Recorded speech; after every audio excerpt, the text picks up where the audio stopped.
September the 8th, 2021. As you're looking at the USGS earthquake map, and many of you are probably aware that there's been a 7.0 down in Acapulco, Mexico. It has been followed by some aftershocks. And on the report I heard earlier, been having some computer trouble, but on the report I heard earlier, there was only one fatality. It was someone on a motorcycle, and I did see some of the images where certain things had fallen. They had initially put out a tsunami warning, but that was later called off. They didn't notice any change in the sea height. They were close to the shore. Flights were temporarily shut down, and they may still be shut down, but what happened, it cracked the control tower there at the main airport in Acapulco. So I don't know how much damage it was done as far as the equipment or the electrical wiring, things they need, but they're talking about they may have that airport up back today. It is 1:14 p.m. Central Time now, so I'm not sure of an update. But there was a lot of, looked like, physical damage to buildings and things like that, but very fortunate hasn't been a mass casualty, loss of life type situation that we know of. And if we pull this up, and you can see on the right, you've had aftershocks going from 4.2s, around 4.7s, in that range, 4.5s. A lot of people had gotten down close to the beach and stuff, in the opening areas away from the mountains, after the aftershock started setting in. I know same thing I would have done. But if you look at the time, it was last night at 20:47 hours, and that's going to put you at about nearly 9 p.m. Central. So 9 p.m. Eastern, excuse me. And then the aftershock started following after that. Some of the images, you could tell it was nighttime. And you probably, if you watch this channel long enough, you know exactly where I'm going with this video. Now, this is the instruments that are aboard the Discover satellite. We watch it quite a bit. It's covering 3 different areas. In the center is the purple line, and that is the speed of the incoming wind. And it's measured in kilometers per second. So, guys, when you start getting into 600 and 700 kilometers per second, you're breaking 1,000,000 miles per hour. So it's really hard for the human mind to fathom that type of speed, but that's what's occurring. And the top is density, and what that is how thick and energized particles, protons, things like that this wave is. The faster it gets, usually the thinner it gets. You're spreading those particles out. So you notice in the peak here of the wind speed, above it in the density, it dropped because you're spreading the particles out in that density cloud. Also, the bottom in the green is the temperature of the incoming solar wind. And guys, what will happen, it stays pretty much with the solar wind speed. The faster it is, the greater the temperature. And you can see that here. So we're cruising along the last 2.5 days at about the average, just above 300 kilometers per second. And then we get in here to last night on the 7th, here, 12:39, 12:42. Again, we're going back into universal time. So as it starts to rise here, 1400 hours, you're going back to about 9 p.m. last night, Eastern time. That's when we saw the impact from the first solar event. We're going to look at what happened. And then that continued to rise all the way into today. We're seeing aftershocks now. And I think it's starting to let up, then because you see the drop in the wind speed and how different the pattern is. But there's a couple of events happened. They may have met here at about the same time. If not, there's one expected this afternoon. When you're dealing with a CME, and to be honest with you, they're not tracking very many of them right now. But when you're dealing with one, it depends on the, I've said it before, the muzzle velocity, the speed as it's ejected from the surface of the sun. And the satellites like this, when it gets to those, they have a more accurate wind speed because you're estimating by what you saw on the other satellites. And the time it takes to ionize the atmosphere from, say, a solar flare, which is not very long at all, about 8 minutes, 8.2 minutes for an event like that, a photon event. Now, let's start with some information coming in from spaceweather.com. And by the way, all of these links, 99% of the ones that I use on my videos, are on our website at bpearthwatch.com. Check it out if you haven't. But what they're saying today is Earth-directed solar flares. And guys, we haven't felt the effect of this one yet except the ionization in the atmosphere.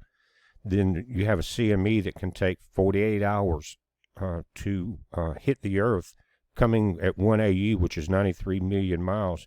It takes it a minute. And again, they're not sure the speed until it gets closer to us. And the information that we just saw on the Discover satellite, that satellite is between the sun and the Earth, and at about 1 million miles, I think. And so it gives between 45 minutes and an hour an early warning system to people watching this on the planet that there's incoming. But 9 times out of 10 now with the modern satellites, which some of them are getting aged, but the technology is still very good.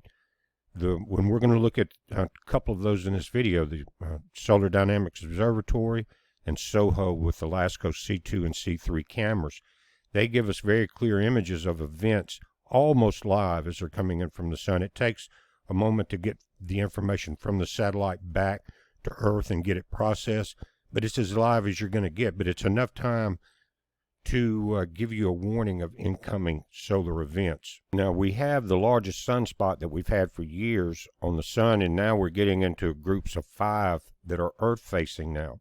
So it's starting to get serious. We're rising up into solar cycle 25. But what they're saying today began with an explosion on the sun.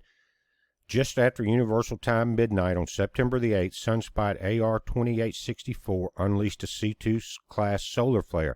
Now, the flare was not the important part about this event. To me, it was the filament release in the coronal mass ejection.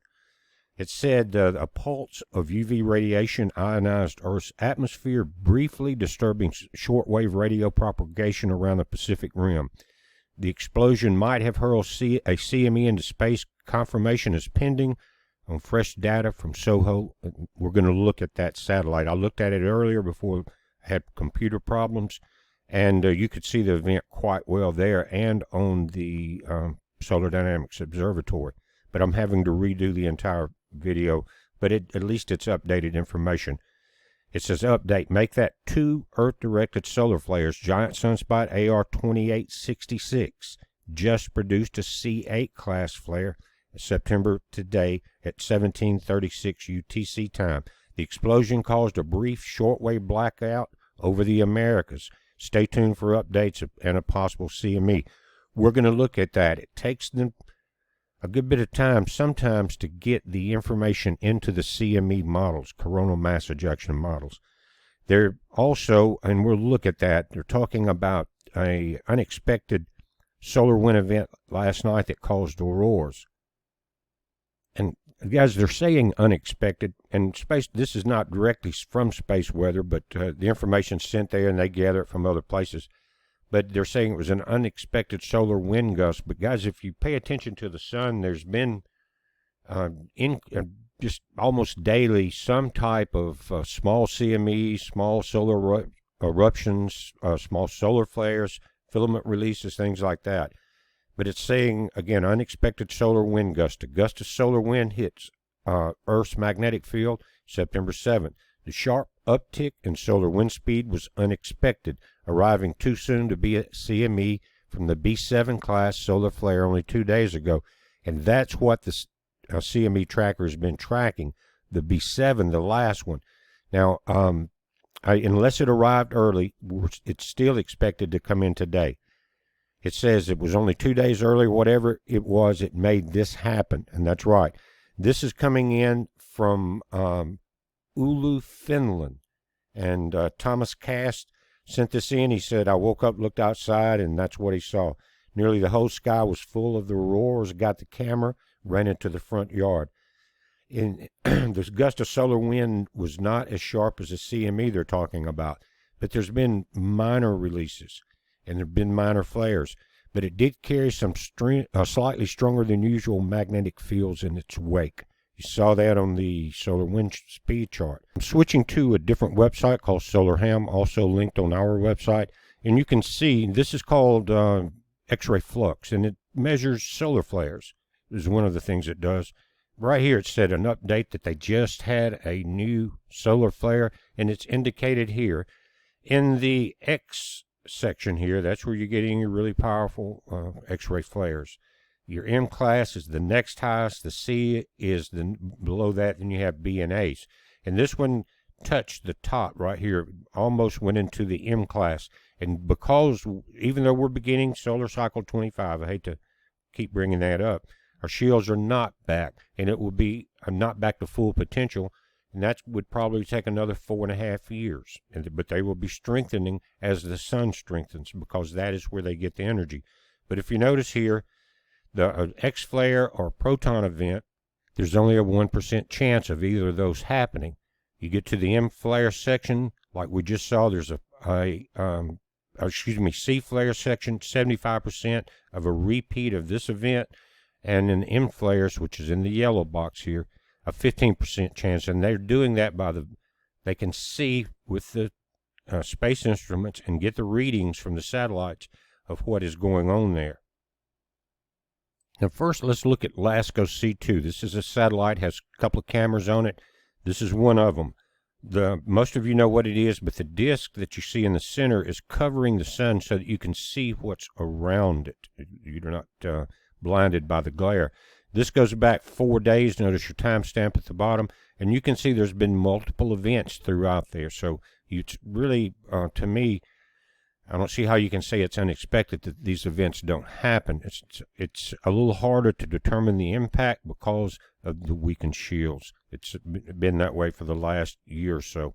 But you can see starting on the 5th, you've got events on the right side of the sun. You've got going into the 6th, you're still seeing releases. Into the 7th, not too bad. Getting into late last night when we started seeing some of the other impacts, you saw right at the end, the beginning of whatever CME or explosion is going to be coming from that latest satellite image. But I want to show you something that's really amazing from the SDO images, and they're filtered to where you can see the surface of the sun. Now I've got this set going back 2 days from the SDO. It's a filtered image, highly filtered, so that you can see the surface. And pay attention to as we go through the 8th today. Right here you're going to see from this leading sunspot, and these two sunspots, guys, are big. Each one of them is in their area are as big as the planet Jupiter. Now I'm going to slow this down, but what we're going to be watching, you've got a sunspot here, and you got two here. They're very large, and this one is it's kind of unusual to see it happen, but it happens. This one is crackling with small flares, and it's enlarging. It doubled in size overnight, and it's going to react with the sunspot all the way right there. Check that out. And so that it's a very long way away, but that's how electric these sunspots are as they're turning facing our planet. You've got events happening here, filament releases, and you're going to see a very large one come from this one, from that sunspot, solar flare, that they're just talking about. Check this out. First, we're starting back, going back yesterday, and as I turn it forward, I'm going to stop it in the areas. But notice that bottom sunspot now coming almost directly Earth facing, the different events that are happening there. Just kind of small flares. Let me back up. Right here, you're going to see a filament release. Check this out. I'm going to back it up just a little. Right there, it comes out.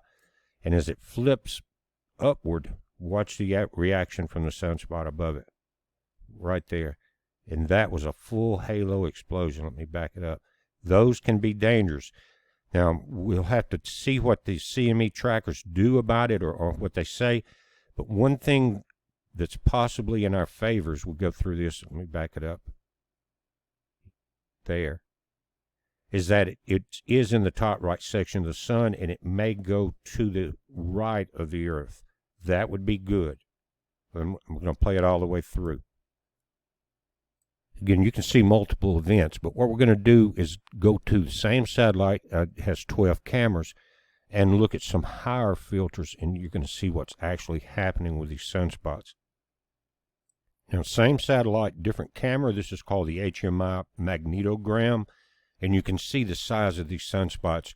You've got, in this color, in this grayscale, you're seeing black and white. We'll look at it also in color, but you got two different polarities basically going on, two different magnetic fields in the white and black. And when they get close enough to each other and interact, that's when you start getting your powerful solar flares. Now, this one is about almost Earth facing at the end of this rotation. We're pretty much dead center looking at the sun from this satellite perspective, except we're a little south of the solar equator, if you understand what I'm saying. The same way, you've got two southern sunspots, actually three sunspots in the solar hemisphere, counting the one in front of it, and two in the top.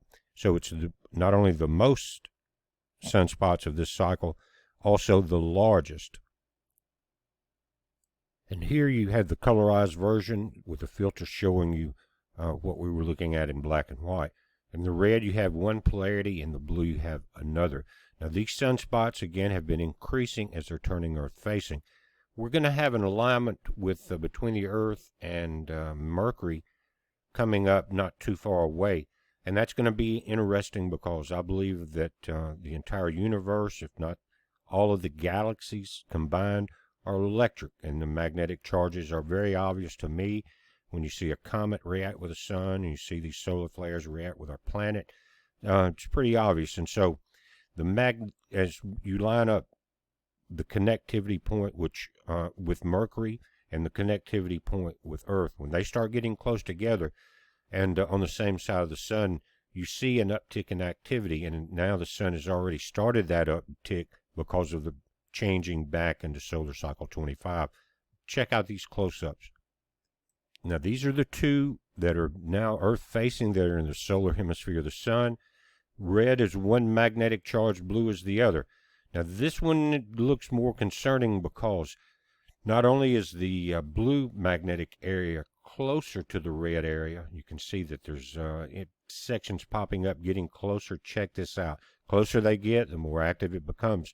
But here you have some space in between the red area, let me go back here, and the blue area, and that's a good thing. Not that you can't have activity from it, but it's a lot more likely when you start getting them growing this fast, and see it reaching out at the bottom and areas here. This is going to touch. You're going to get some type of, I don't know if it's going to be a minor flare or whatever, but that's what we have facing the sun, facing the Earth now from the sun. So we're going to have to pay very close attention to it.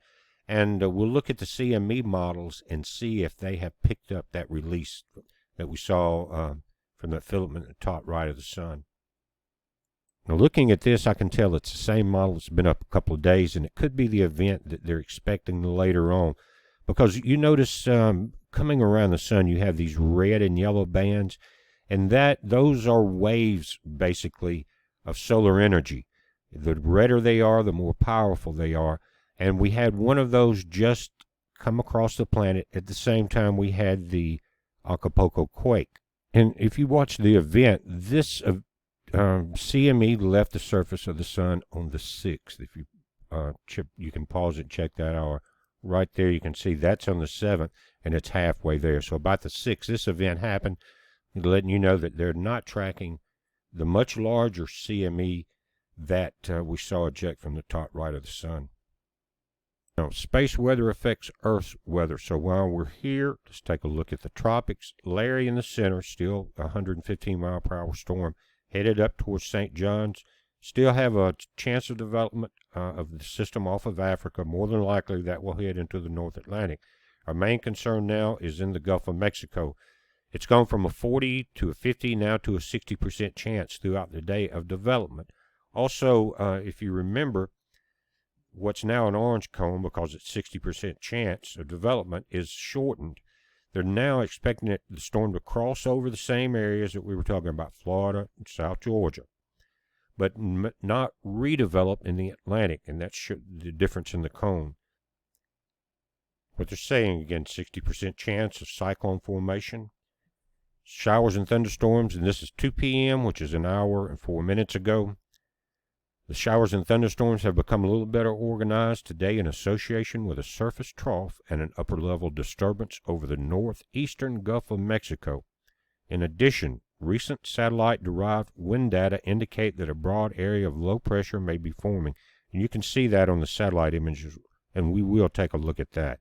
The system is expected to move northeastward through this evening, and a tropical depression could form before it reaches the northeastern Gulf Coast tonight or early Thursday. Keep your weather radios on for tornadoes. The disturbance is then expected to cross the southeastern U.S. and emerge over the western Atlantic this week, where environmental conditions appear unfavorable. That's the other change for additional development. Regardless of development, areas of heavy rainfall are likely across portions of the Florida Panhandle and southern Georgia through Thursday, with localized flooding possible. Guys, all of you know where you're at. You know the risk of flash floods if you're in that type of area. My main concern will be some people won't turn around if the rain gets too heavy, and I guess the main one would be tornadic activity. You could have some power outages, and they shouldn't last that long with a storm this size. Sometimes just a limb down across the power line or something. But it's a good idea to have a few extra supplies, some batteries. Get your weather radio turned on like that. Some candles. Don't burn your house down, and anything like that you have in that type of way. Maybe some extra water if you can get to it. It's already raining along the coast. Let's take a look at the satellite itself. Now you can tell the storm is better formed. There's low-level circulation like they were talking about. And notice how far the outer bands of the thin clouds cover up into central Mississippi through Alabama. All of that area has gone to, you're getting spotty sunshine, but that's the outer edge of it. But notice above that, in the top, there's a front that's coming down across Mississippi and through Tennessee. Guys, up on the Tennessee northern border, earlier there were tornado warnings already picking up, and I think it was they were on the National Weather Service because of the mixture of the cooler air from the north and this warm, moist air that this tropical system is throwing up into the northeast. It could become a tropical storm. We don't know yet. It depends on how far it stays offshore, but they are predicting a tropical depression. Keep your eyes on it, guys. Take all the necessary precautions. Before it gets rough in your area, make sure you have what you need. A little extra food, water, like I said before. If you can fill up your car, do it. And one thing before I forget, there's a report coming in that there was a lot of oil production and gas production that were slowed down by Hurricane Ida in the Gulf. We did one report about the oil spill, but it's more severe than we thought as far as we don't know. I don't know all the technical details of why that the slowdown has occurred. As far as if there's busted pipes or damaged rigs or things like that. But production has really ground to a halt, and that's going to possibly jack up the gas prices very quickly. And they're saying it could take longer than Hurricane Katrina, which is 16 years before this to the date. There's as many rigs down now as there were then. And if you remember, Katrina was hit by Rita right after that. So it really slowed it down. It was over a year before they recovered from that event. So think about that as in your travels and as you fill up your car and save as you can. But we're watching it, guys. You watch it. A lot going on right now. It's a heads up. Be safe.